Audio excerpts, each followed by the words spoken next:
Dua kota terakhir yang berhasil dikuasai oleh kelompok Taliban ini adalah Jalalabad dan juga Mazar-i-Sharif. Dan informasi tentunya yang beredar ataupun kita dengar pada hari ini tadi, ini kelompok Taliban atau pimpinan Taliban juga melakukan perundingan dengan Presiden Afghanistan agar terjadinya pengalihan kekuasaan ini secara damai. Lalu bagaimana posisi Indonesia? Bagaimana Indonesia melihat hal ini? Dan juga apa pengaruhnya dengan kekuasaan kembalinya Taliban ini kepada Indonesia?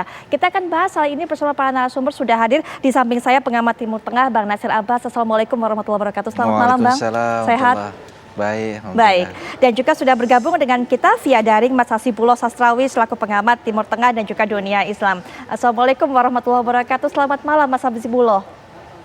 Waalaikumsalam warahmatullahi wabarakatuh, Mbak Putri dan Mas Nasir. Apa kabar? Sehat selalu ya? Alhamdulillah. Sehat selalu. Baik, Mbak Nasir mungkin juga bisa berikan pandangan. Karena tadi setidaknya dua kota besar ini yang berhasil direbut oleh kelompok Taliban.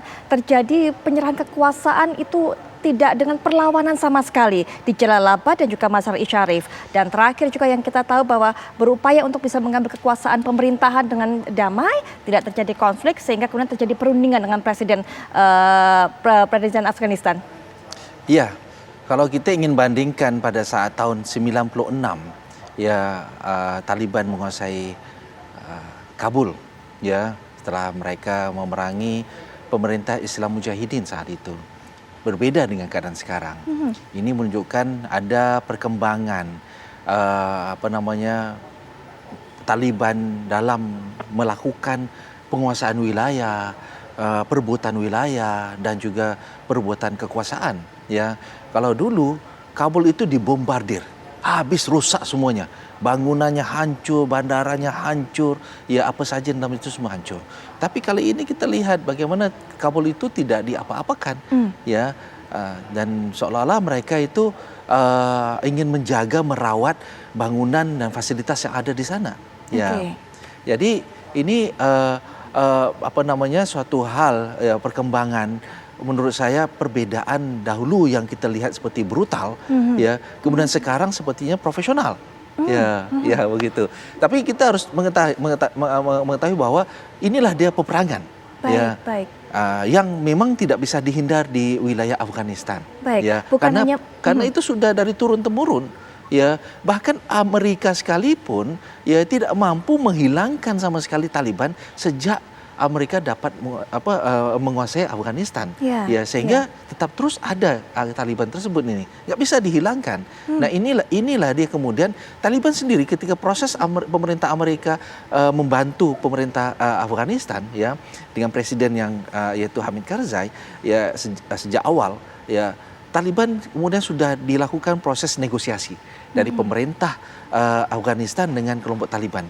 Sampai Taliban dibawa ke PBB, kemudian Taliban dikenalkan dengan negara lain untuk supaya Taliban ini bisa menerima proses perdamaian. Ya begitu kan? Ya, ini menunjukkan bahwa sejak dulu sudah terjadi proses antara pemerintah Afghanistan dengan Taliban. Ini sudah terjadi, begitulah. Nah, sekarang ketika Amerika kemudian menarik pasukannya, ya, kemudian tersisa pemerintah Afghanistan, ya, Taliban melihat ini suatu kesempatan, ya, apalagi masih baru ditarik pasukannya, kesempatan untuk melanjutkan perlawanan.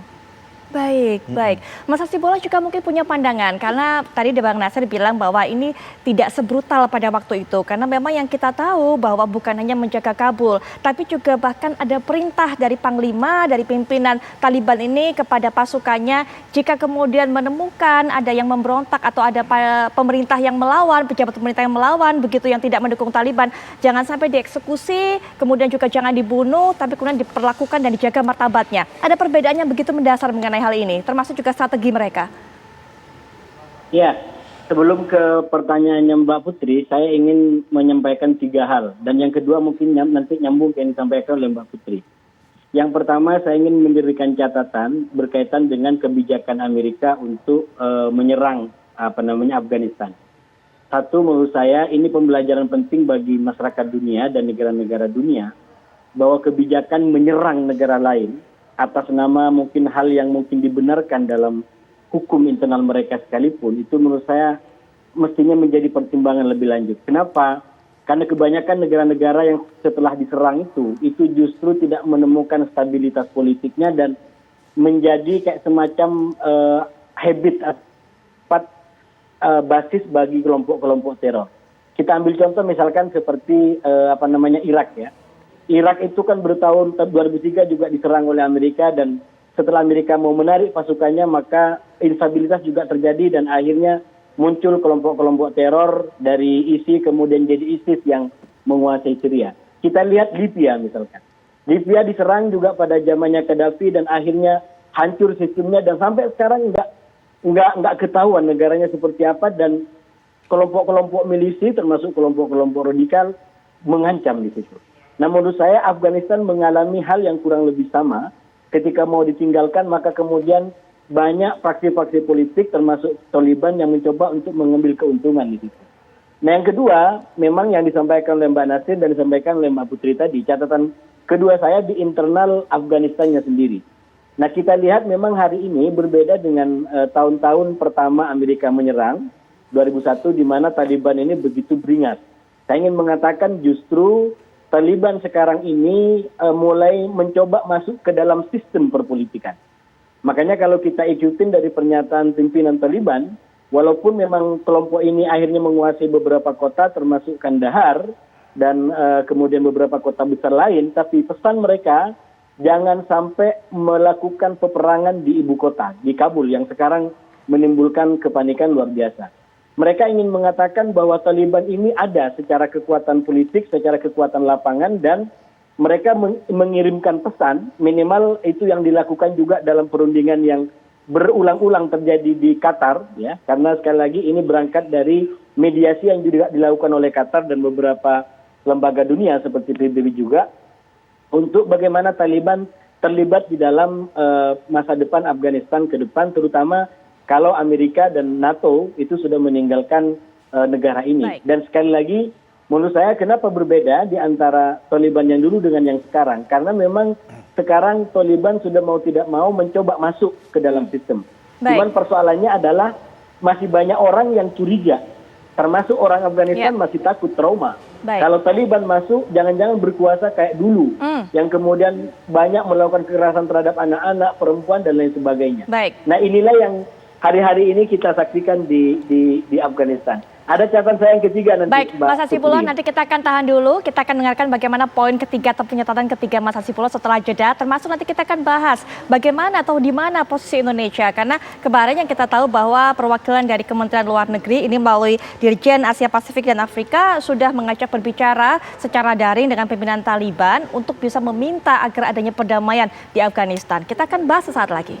Baik, pemirsa, kita akan lanjutkan. Rasanya Bang di segmen terakhir ini waktunya juga sangat singkat, sangat padat. Jadi mungkin langsung saja Bang, berikan pandangannya harus seperti apa Indonesia melihat hal ini? Ya, saya melihat bahwa ini fenomena yang terjadi peperangan di dunia luar. Ya, kita harus adil dalam bersikap. Maksud saya adil dalam bersikap, jika mereka memenangkan pertempuran, ya kita harus akui bahwa Taliban menang. Ya, dan jika kemudian Taliban bersikap baik ya dalam menguasai pemerintahan Kabul, tidak seperti dulu pada tahun 96 Presiden Najibullah kemudian dan adiknya digantung di publik ya. Sekarang lihat dia kemudian mengarahkan jangan membunuh ya, para pemimpin ataupun yang menolak Taliban. Itu menunjukkan bahwa ini ada sikap baik mereka. Ya, artinya bahwa kita melihat bahwa dia atau Taliban ingin suatu yang baik terjadi di sana. Ya, maka menurut saya mari kita ajak Taliban terus menjaga perdamaian. Baik. Nah, begitu. Itu yang kita harapkan. Kalau misalnya kita kecam, kita khawatir itu kontraproduktif. Oke. Ya. Kenapa? Ya, orang-orang yang mantan-mantan Afgan atau orang-orang yang mantan kombatan pernah di sana, sekarang ini sedang euforia, sedang bersyukur. Mereka senang bahwa Taliban itu berhasil. Baik. Jadi ketika kemudian ada satu salah kata, salah sikap, ya, kemudian menghasilkan kontraproduktif. Baik. Jangan sampai ada sesuatu pula yang terjadi di sini. Baik. Nah. Selanjutnya mungkin Mas Hasibullah, singkat saja Mas, karena keterbatasan waktu. Bagaimana Indonesia harus bersikap dalam hal ini? Ya, kebetulan catatan saya tentang perang Indonesia ya. menurut saya ada dua yang bisa dilakukan oleh Indonesia. Yang pertama di level pemerintah seperti disampaikan Bang Nasir tadi, istilahnya jangan kita harus mengatakan benar sebagai benar. Kalau memang Taliban misalkan masuk secara damai ya itu benar gitu. Tapi kalau dia melanggar hukum, ada pelanggaran hukum, maka kita harus sampaikan kepada siapapun. Nah, menurut saya di level pemerintah yang harus diperhatikan adalah bagaimana pemerintah terus berperan untuk Taliban agar proses belajar memanage pemerintahan ini. Dan sejauh ini memang dari orang-orang Taliban, dari orang Afghanistan banyak yang sudah belajar ke Indonesia, terutama di dalam bagaimana mengelola perpolitikan, perbedaan ya.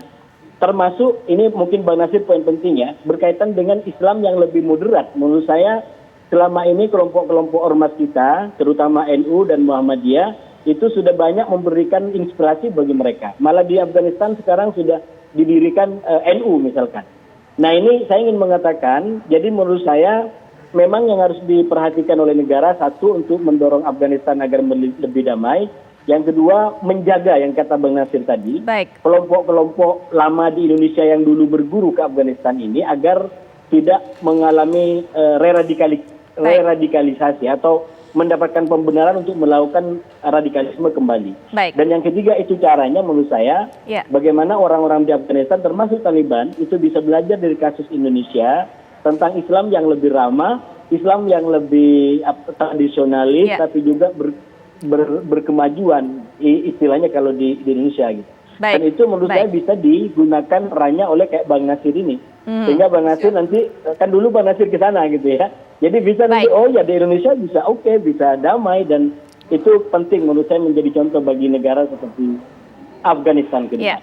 Begitu Mbak Putri. Mas Hasibullah terima kasih sekali, Bang Nasir terima kasih, sayang sekali waktunya begitu terbatas, tapi tentunya kita harapkan bisa kita lanjutkan perbincangan di lain kesempatan. Sekali lagi terima kasih Bang Nasir dan juga Mas Hasibullah.